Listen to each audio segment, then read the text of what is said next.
नमस्कार, आपके साथ मैं हूं आकिल रजा।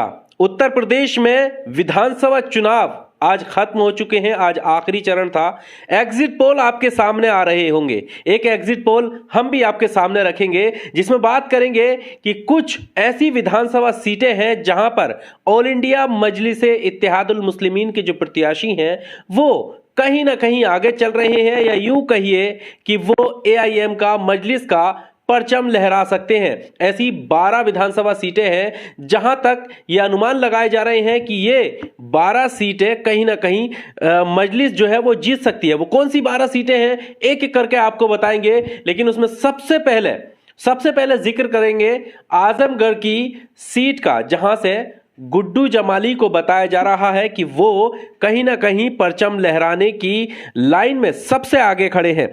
गुड्डू जमाली जो कि मुबारकपुर विधानसभा सीट से मजलिस के टिकट पर चुनाव लड़ रहे हैं और लगातार वो बीएसपी के नेता तो रहे हैं, बीएसपी से चुनाव भी लगातार मुबारकपुर से जीते हैं। तो कहा यह जा रहा है कि मुबारकपुर से मजलिस की सीट जो है वो निकलती हुई दिखाई दे रही है। गुड्डू जमाली का अपना व्यक्तित्व जो छवि है उसको लेकर, और साथ ही साथ ऑल इंडिया मजलिस इत्तेहादुल मुस्लिमीन के राष्ट्रीय अध्यक्ष असदुद्दीन ओवैसी ने बैक टू बैक वहां पर सभाएं की हैं, जिसका रुझान ये कह रहे हैं कि कहीं ना कहीं लोगों पर असर पड़ा है और हिस्सेदारी, भागीदारी की जो बात असदुद्दीन ओवैसी उठाते हुए नजर आए हैं। साथ में डॉक्टर अयूब जो प्रेसिडेंट हैं पीस पार्टी के, उनका सहयोग मिलने के बाद लग ये रहा है कि गुड्डू जमाली कहीं ना कहीं वहां से सीट निकाल देंगे या परचम लहरा देंगे। दूसरा नंबर साहिबाबाद यानी गाजियाबाद की विधानसभा सीट साहिबाबाद, जिससे पंडित मनमोहन झा को एआईएम ने टिकट दिया था,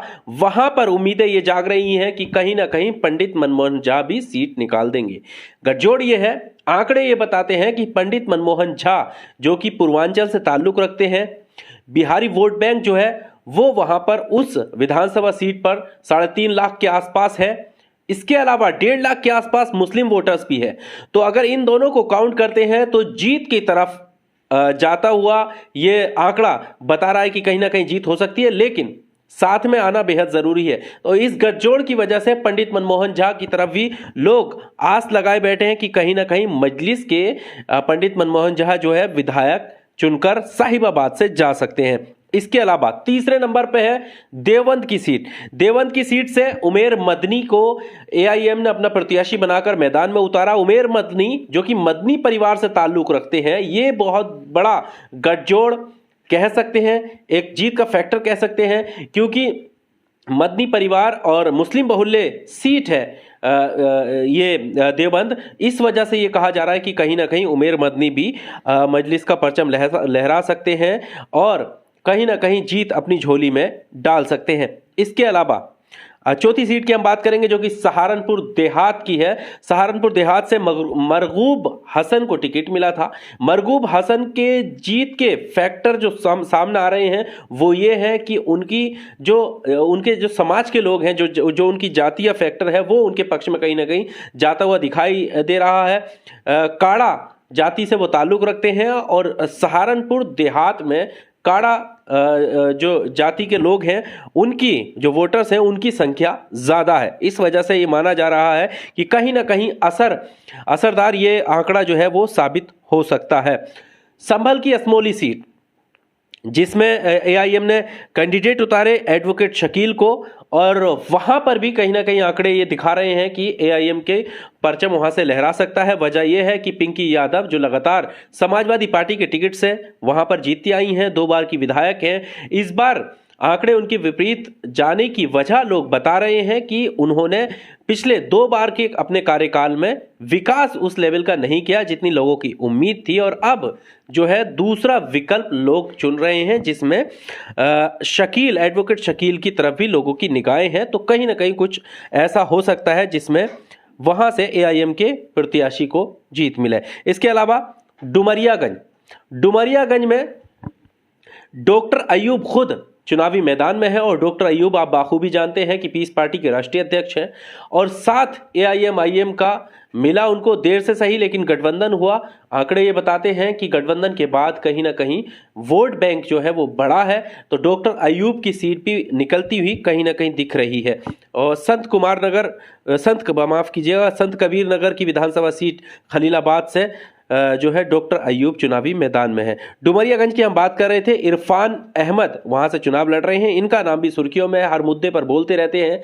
इरफान अहमद को लोग कह रहे हैं कि इस बार जो है लोग उनके साथ हैं और वो कहीं ना कहीं जीत सकते हैं। इसके अलावा टांडा अंबेडकर नगर जो कि इरफान पठान है, इनके लिए भी काफी आंकड़े ऐसे बताते हैं और रुझानों में ये लग रहा है कि ये भी सीट निकाल सकते हैं। हरीश मिश्रा काफी चर्चित नाम, आपने सुना होगा, बनारस वाले मिश्रा जी, इनको लेकर भी काफी चर्चाएं रही हैं। लगातार कैंपेनिंग इनके लिए सभी सोशल मीडिया के जो चेहरे हैं, चाहे मोहित शर्मा हो, कई विनय दुबे, कई सारे ऐसे नाम हैं जो आपने सोशल मीडिया पर देखे होंगे, उन्होंने लगातार इनके लिए कैंपेनिंग की है। इनके मंच से ये लोग बोले हैं और उम्मीद ये जताई जा रही है कि इनके बोलने से मंच पर कहीं ना कहीं असर जो है वो पड़ा है, वोटों में तब्दीलियां हुई हैं और हरीश मिश्रा का नाम भी जीत के पैमाने की तरफ लेकर लोग जा रहे हैं। उम्मीद है, ये सिर्फ आंकड़े हम आपको बता रहे हैं, रुझान जिनको बोलते हैं कि कहीं ना कहीं ये जो सीटें जिनकी हम बात कर रहे हैं मजलिस के लिए, वो साबित ये जीत के परचम की तरफ जाती हुई साबित होती हुई दिखाई दे रही हैं। उन सीटों की हम बात कर रहे हैं। आगे बढ़ते हैं तो नाम आता है रामनगर विधानसभा सीट है, बाराबंकी में लगती है। वहां पर भी जो टिकट मिला है वो विकास श्रीवास्तव को मिला है, नॉन मुस्लिम है। और मुस्लिम समाज और नॉन मुस्लिम समाज का जब आंकड़ा वहां पर उठाते हैं तो इनका भी जीत की तरफ रुझान बनता हुआ दिखाई दे रहा है। 11वें नंबर पर आता है फिरोजाबाद, बबलू सिंह गोल्डी जिनका नाम है, उनको टिकट मिला और वहां से भी फिरोजाबाद में मुस्लिम आबादी काफी है और वहां से भी ये आंकड़े निकल कर आ रहे हैं कि ये भी जीत के पैमाने की तरफ बढ़ रहे हैं। इसके साथ ही शिकोहाबाद जो कि प्रीति मिश्रा वहां से चुनाव लड़ रही हैं और सवर्ण जाति से ताल्लुक रखती हैं और मुस्लिम समाज इनके साथ आने की बात कही जा रही है, तो इनके लिए भी काफ़ी अच्छी खबरें आ रही हैं कि ये भी कहीं ना कहीं आगे निकल सकते हैं। तो ये एक एग्जिट पोल था हमारे लेवल पर जहां से हमने देखा कि लोग किसके साथ हैं और एआईएमआईएम ने जो प्रत्याशी उतारे हैं 100 सीटों पर, उनमें से हम 12 प्रत्याशियों की हमने बात की और उन 12 विधानसभाओं की बात की जहां पर जो आंकड़े, जो गठजोड़, जो राजनीतिक उठक पटक जो सामने आ रही है, उसमें इन 12 प्रत्याशियों में ये 12 प्रत्याशी आगे दिख रहे हैं, यानी जीत की तरफ जाते हुए दिख रहे हैं।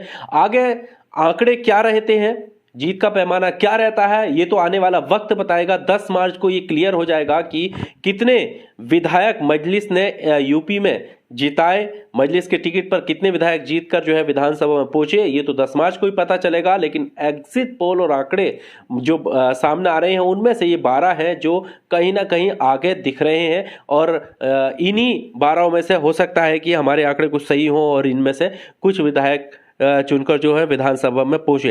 बहरहाल एक ये आंकड़ा था जो हमने बताया। इसके अलावा हम आपको बताएंगे कि यूपी चुनाव की अलग अलग विधानसभा सीटों पर बाकी के और कैंडिडेटों की क्या स्थिति रही है, क्या आंकड़े रहे हैं, किस तरह का रुझान रहा है, गठजोड़ किस तरह का रहा है। साथ ही साथ समाजवादी पार्टी और भारतीय जनता पार्टी, इसके अलावा बीएसपी, कांग्रेस, एआईएमआईएम और बाकी जो एसपी के गठबंधन की जो पार्टियां हैं उन पर भी हम बात करेंगे। इस तरह की तमाम वीडियो देखने के लिए आप हमारे चैनल को सब्सक्राइब कर सकते हैं और लाइक कर सकते हैं वीडियो को। वीडियो अगर आपको अच्छा लगा हो तो शेयर भी कर सकते हैं। बहुत शुक्रिया।